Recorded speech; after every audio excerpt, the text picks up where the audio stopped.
Hola mi amigos. This week I'll be showing you my take on Edric, Spymaster of Trest.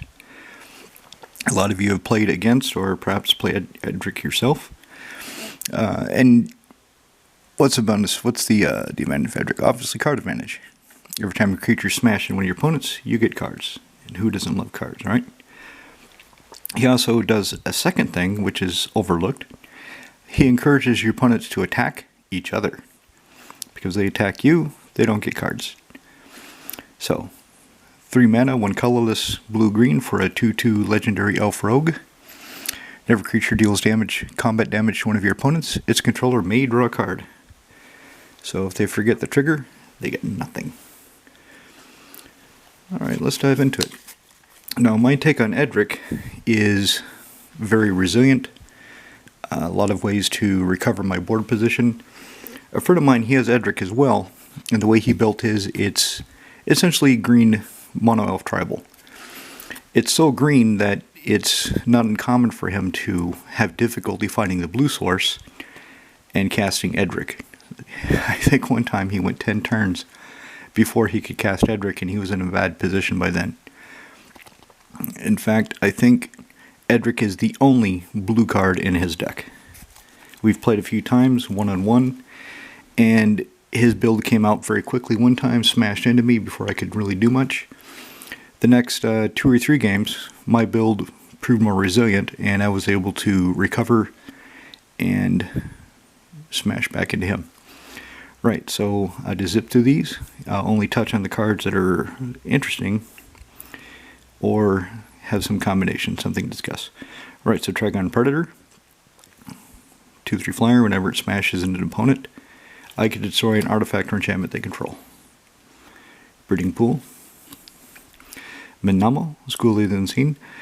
Edric is one of the decks where I have a good amount of horn cards, the foreign language being Zaman. And this is mainly in here for Gaia's Cradle. And Nykthos. Shouldn't forget Nykthos. And as you'll see, all my basic lands match. I just like the visual imagery of all of them matching together. My Planeswalker Stopper, Fraction of Valkyrie, comes into play. Name an online card, and its activated abilities cannot be activated, so none of those Planeswalker loyalty abilities from whichever one I name. Otherwise, it's a 2/1 smasher. Foil foil. The deck has 4 or 5 hard counters. This is one of them. And usually I can cast it for its alternative casting cost pretty easily. Discard a island and another card instead of paying 4. Because with Edric, if he gets going, I'm drawing a lot of cards. Another island. Exploration. Hit those land draws. Since I'm going to be casting a lot of creatures, I have a Essence Warden here to gain life off those creatures coming into play. Plus she can smash. Sun Quan, Lord of Wu. This is to give my creatures evasion. So main theme of my creatures, the suite that I've chosen, is evasion. Most of them have some sort of evasion.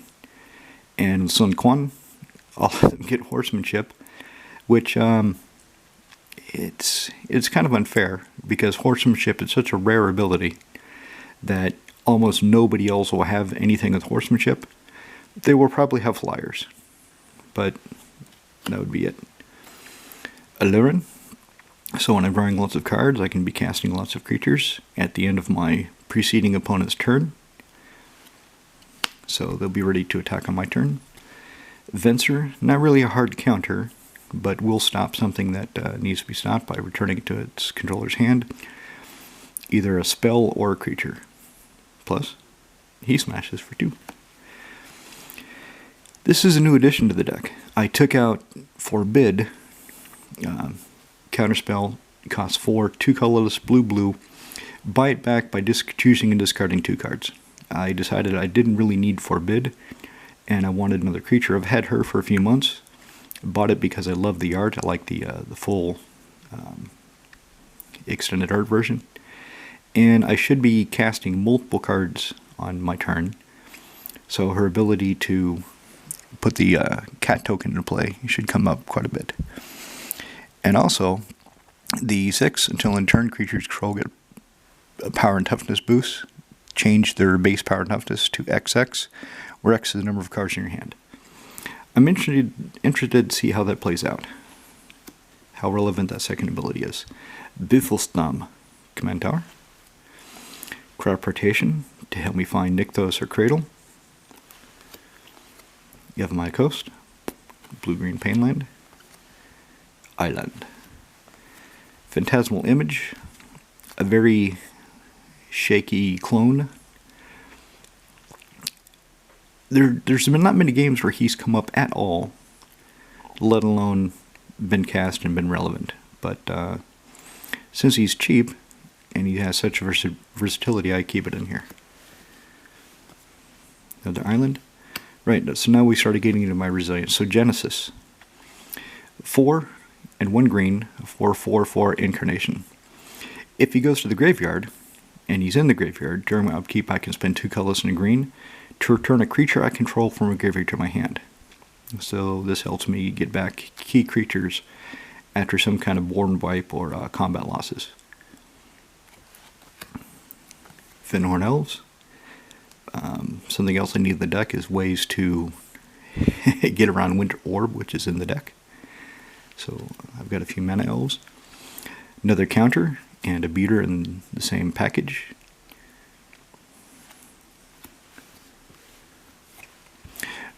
Llanowar comes into play, return a creature an opponent controls to his hand.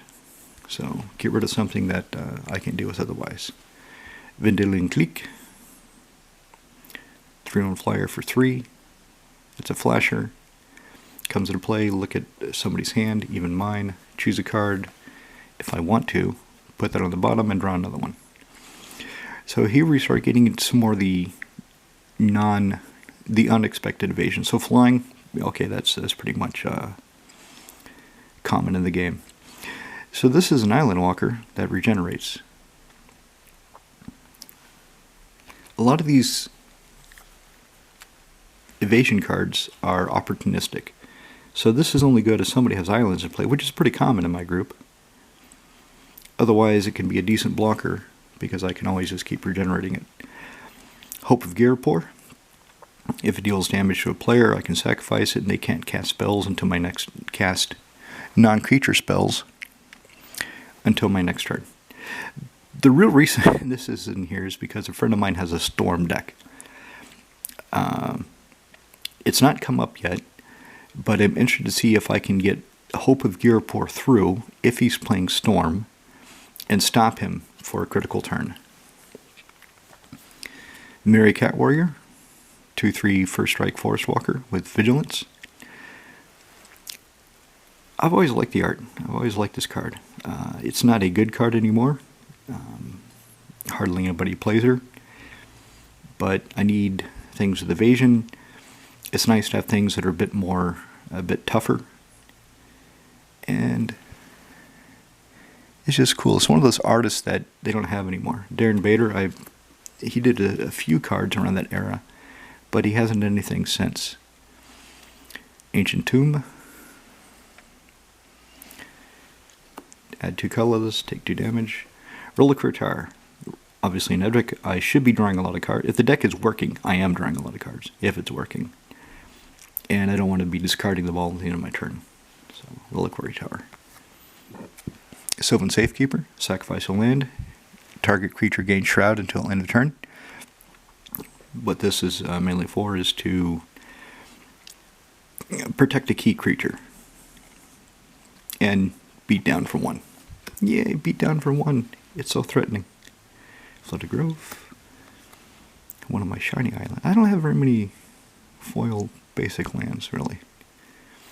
Muldrotha, they're all Dominaria basic lands, and I was able to get them all foiled cheaply. So Muldrotha is the only deck I have where all the basic lands are foiled, or even a significant number. In all my other decks, it's only 1 to 4, perhaps, basic lands that are foil.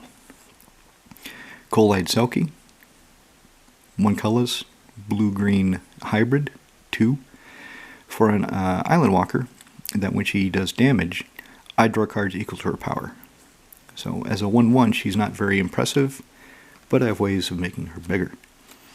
Alchemist Refuge. So I can get things down at the end of somebody else's turn. Forest. Wood Elves. Something I appreciate about Wood Elves is there are so many different arts. I use Wood Elves in a lot of my decks, and I like it that they don't all have the same art.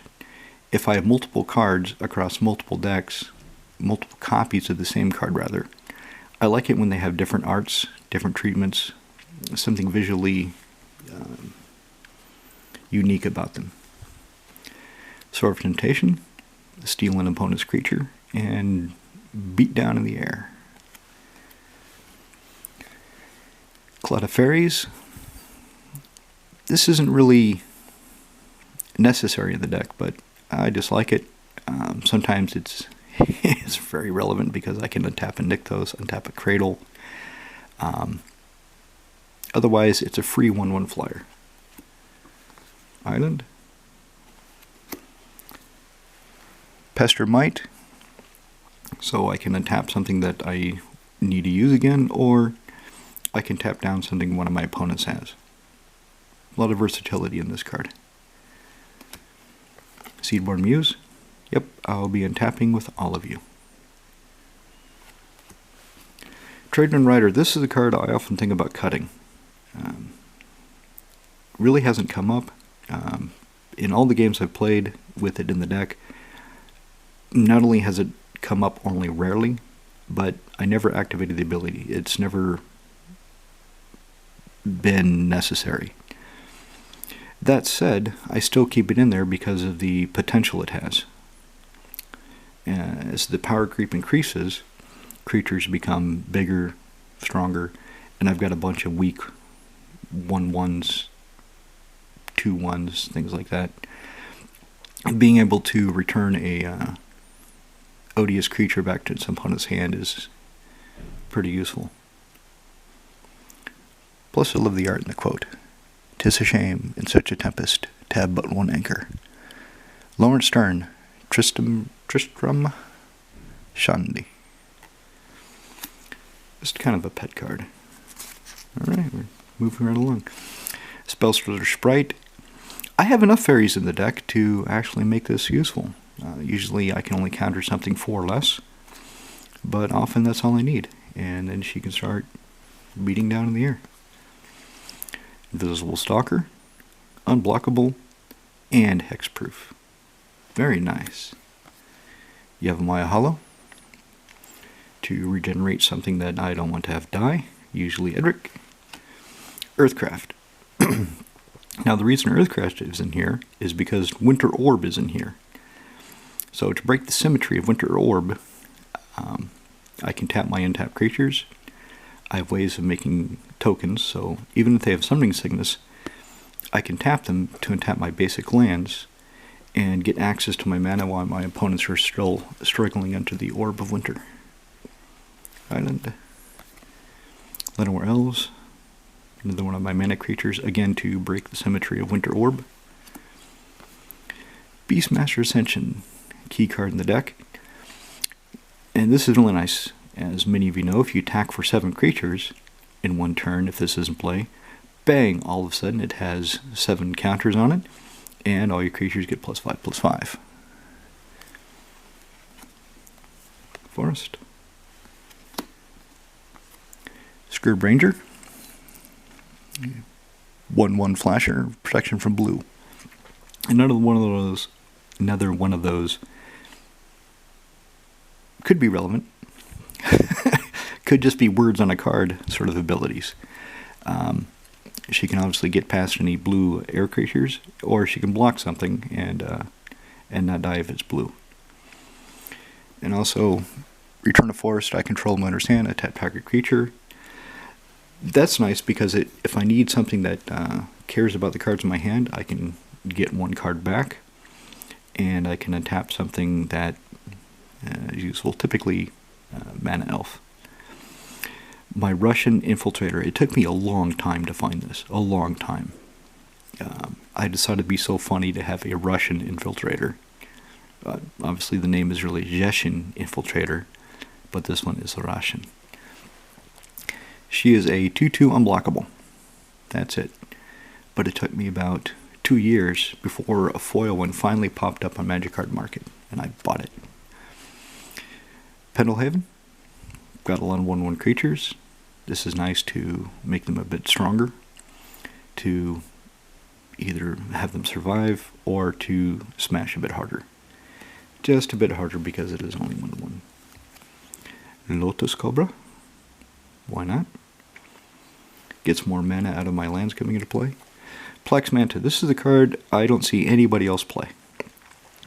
It's a 2/2 for 2, 1 colorless and a blue. So whenever and it has flash. When it comes into play, creatures, I could draw all of them, gain Shroud. And if I don't spend green, I have to sacrifice it. So it could be just essentially an instant, a heroic invention without the indestructibility. It could be that. Oh, wait, does heroic invention give the Shroud? I can't remember. Anyway, it could just be an instant that gives all my creatures Shroud to protect them from something, or it could give them all Shroud and then stick around to beat down afterwards. Typically, I am going to be casting it for the blue and the green, because that's the colors of the deck. High Market. No, you will not be exiling my creature. I'm going to kill it myself, so Genesis can bring it back when I have the mana to pay for it. Forest. Survival of the Fittest. Signed. I love signed cards. I really do. I've noticed there's wild swings in the community about it. Some people love them, and they command a massive premium. Some people don't care, and they look at the card as damaged, as marked and marred. Yeah, it's just a matter of personal preference. Personally, I like it, and I like it when it's in a color other than the typical black Sharpie. Right, so here's the key card in the deck. There's been 2 memorable games where this won me the game. One of them, I was playing 1 versus 1, and it was kind of a pickup, spur of the moment sort of a tournament thrown together by my local shop. And the kid I was playing with, so he was going to kill me next turn. There's no doubt. And then I drew Biomass Mutation. I'm pretty sure I had Cradle out, which, playing 1 versus 1, I shouldn't have, but they allowed it. Made all my creatures 10/10 and swung. The other memorable game was a multiplayer game where I declared attackers, attacked everybody with at least 5 creatures. And then I had not only Cradle, but Ascanta out. I believe that's the name of the card. I'll find out in a moment when I show it to you. And I think I pumped everything up to 30/30 because I had 15 creatures and just wrecked the table. It was one of those moments where I had to kill everybody at once because whoever survived would have come back and killed me. Alright, so the cameras give me indication I'm going to shut off, so I'm going to go to part 2.